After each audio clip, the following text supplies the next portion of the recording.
지난 2주에 걸쳐 디렉터와 백인 교수에게 당했던 인종차별 경험을 나눴어요. 오늘은 백인 학생들에게 당했던 경험을 나눌 거예요. 교수가 되기 전에 유학생이었을 때 경험했던 일들을 몇 개 추리다가 다른 분의 사례도 좀 추가하게 되었어요. I don't know why international students drink black coffee, tall size. 유학생들은 왜 가장 작은 사이즈의 블랙커피를 마시는지 They probably can't afford a grande size. 아마 유학생은 돈이 없어서 그렇게 큰 사이즈는 주문하기 힘들걸? 제가 석사 학생일 때 밤에 경찰 2명이 저희 집에 왔었어요. 같은 수업을 듣던 백인 남학생을 데리고 왔었는데요. 저희 집에서 그 학생을 재워줘야 한다는 거예요. 사연은 길지만 결론을 얘기하자면 일단 경찰이 데리고 왔으니 어떨결에 받아주긴 했어요. 그런데 나는 지금 임신을 한 상태고 넌 남자고 난 여자야. 지금 굉장히 불편해. 그러니까 오늘만 재워줄 테니 내일은 나가라. 그렇게 얘기했는데 갈 곳이 없대요. 모텔비조차도 없다고. 그럼 돈을 좀 빌려달라는 거예요. 우리도 환율이 올라서 돈이 없다. 정말 돈이 없었어요, 그때는. 실제로 제가 쌀 살 돈이 없어서 제가 임신 중인데 밀가루 음식으로 연명을 하고 있었던 때예요. 야, 너 도와줄 돈 없어. 근데 왜 하필이면 우리 집이야? 라고 물었더니 넌 유학생이니까 돈이 있지 않냐? 라고 대답을 하는 거예요. 너네 나라에서 미국에 유학을 올 정도면 너희 집 부자 아니야? 이런 황당한 답을 하는 거예요. 아니, 대한민국이 어떤 나라인지 전혀 몰라요. 물론 GDP나 환율을 보면 미국이 강대국인 건 맞아요. 그런데 집안이 부자여야만 미국에 올 수 있다는 잘못된 선입견을 가진 거고 우리를 만만하게 보고 이용하려고 했던 거예요. 결국은 남편이랑 상의를 해서 그 친구한테 100불을 쥐어주고 그 친구를 노숙자 센터로 데려다 줬어요. 갈 곳이 없으면 노숙자죠. 그래서 비슷한 일은 또 있었어요. 제가 룸메이트가 있었는데요. 이 친구가 입주를 하고 주방 세제면 냅킨, 샴푸 뭐 이런 것들을 제 거를 쓰더라고요. 이사 오고 한두 번은 괜찮은데 계속 쓰길래 야, 네 거 따로 사서 쓰던지 공동용품을 돈을 걷어서 사자. 그랬더니 자기가 지금 학자금 대출받은 거랑 자동차 할부금 내느라고 너무 힘들대요. 그런데 너는 집에서 돈을 대주지 않냐? 똑같은 얘기를 했어요. 넌 유학 나올 정도면 집안이 좀 여유가 있는 거 아니야? 이 친구는 하버드 학사 석사까지 한 친구예요. 그런데 이렇게 좀 배운 애가 이런 말을 하니까 너무 황당하더라고요. 그러니까 여유가 있던 말던 제 물건을 그렇게 써도 된다고 생각하는 것 자체가 내가 마이너리티니까 좀 만만하게 본 거고, 우리나라 유학을 올 정도면 이라는 말 또한 미국이 아닌 다른 나라는 다 후진국이다 라는 생각을 하고 있는 거죠. 이 룸메이트랑 살면서 굉장히 많은 미국 성인들이 고등학교 졸업하는 순간부터 평생 빚을 짊어지고 살 수밖에 없는 구조를 조금 배우게 됐어요. 제 룸메이트도 하버드 졸업생이고 연봉도 꽤 높았거든요. 근데 매일매일 계산기 두들기면서 쪼개서 학자금 대출을 감고 자동차 할부값 내고 제가 봤을 때 삶이 윤택해 보이지는 않았어요. 근데 저도 정말 힘들게 유학 생활을 했는데 생각보다 빨리 집을 마련하고 정착해서 노후 준비를 시작하게 되었어요.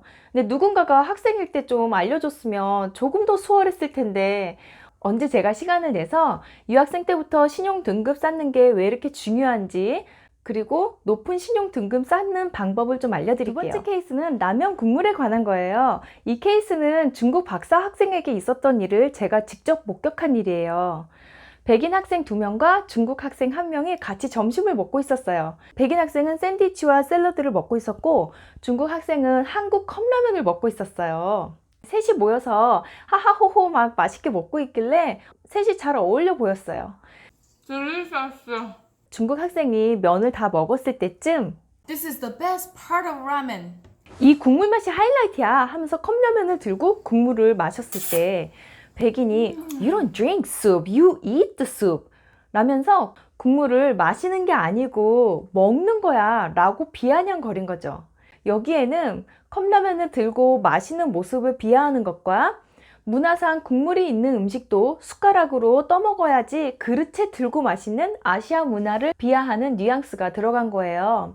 먹다와 마시다를 구분해야 하는 것을 이렇게 기분 나쁘게 얘기한 거죠. 이런 상황에서 여러분은 어떻게 하시겠어요? 이 중국 학생은 자기가 마시던 그 컵라면을 내려놓고 그렇게 좋아하는 국물을 끝내지 않고 주방으로 들어와서 그 국물을 버리더라고요. 그래서 제가 Are you okay? 너 괜찮아? 라고 물어봤는데 그냥 고개만 끄덕이면서 유유히 사라졌어요. 그때 사실 저는 좀 그 백인 학생들이 너무 재수가 없어서 같이 가서 뭐라고 해주려고 했어요. 그런데 정작 그 중국 학생이 원치 않았기 때문에 제가 끼기가 애매모호해서 그냥 지나가게 됐어요. 그 이후 이 학생은 백인들 앞에서 컵라면은 절대 먹지 않았어요. 음식을 먹는 방법과 식문화는 다른데 그것을 꼭 백인 문화에 맞춰서 할 필요는 없잖아요.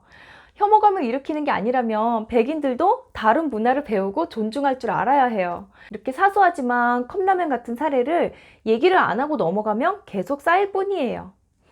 저 같았으면 얘기를 했을 것 같아요. 근데 사실 문화는 얼핏 보면 미국 문화가 스테이크 썰고 세련되고 문명화된 것 같지만 여기서 살다 보니 되려 더 비위생적이고 지저분하고 그리고 식문화나 식단 자체가 굉장히 무지하다는 것을 저는 느껴요.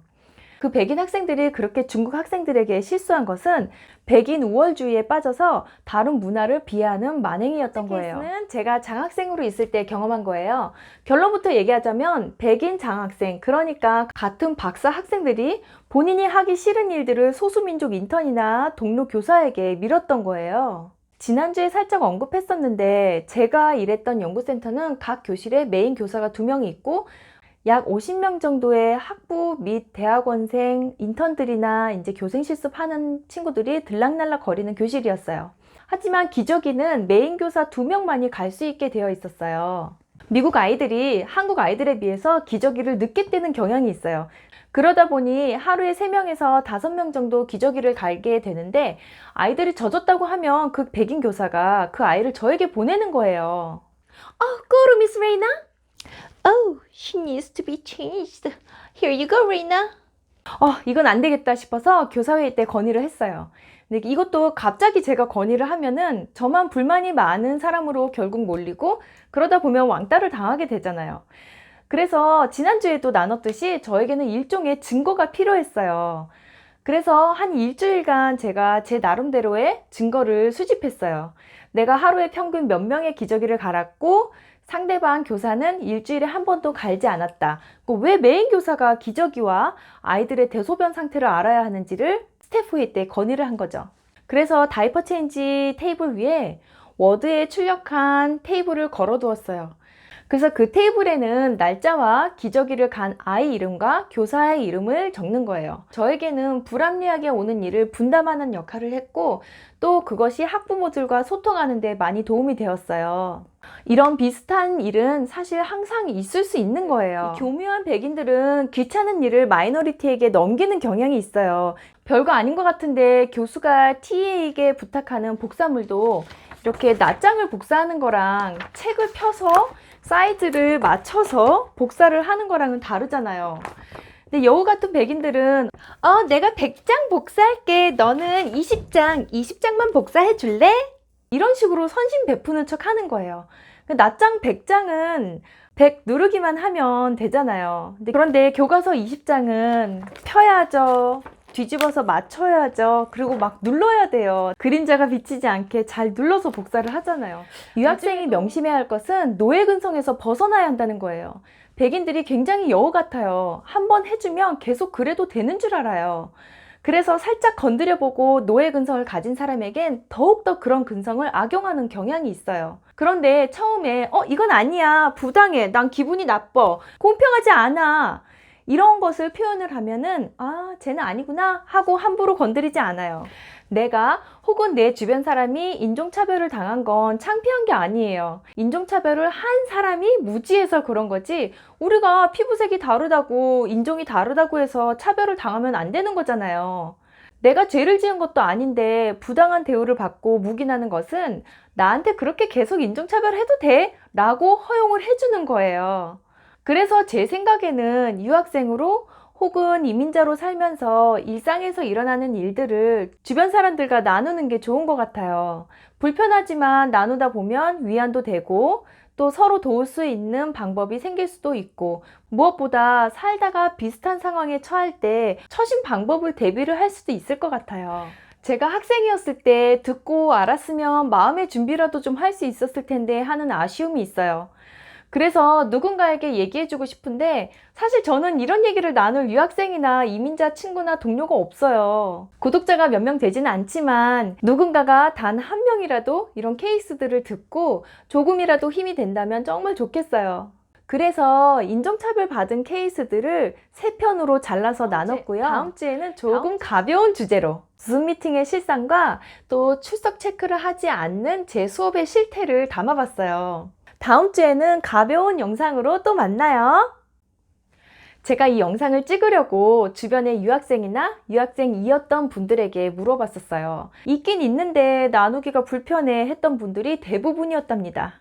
그 중에 용기 내서 사연을 글로 보내주신 분이 있는데 평생 조교수예요. 제가 수정하지 않고 그대로 읽어드릴게요.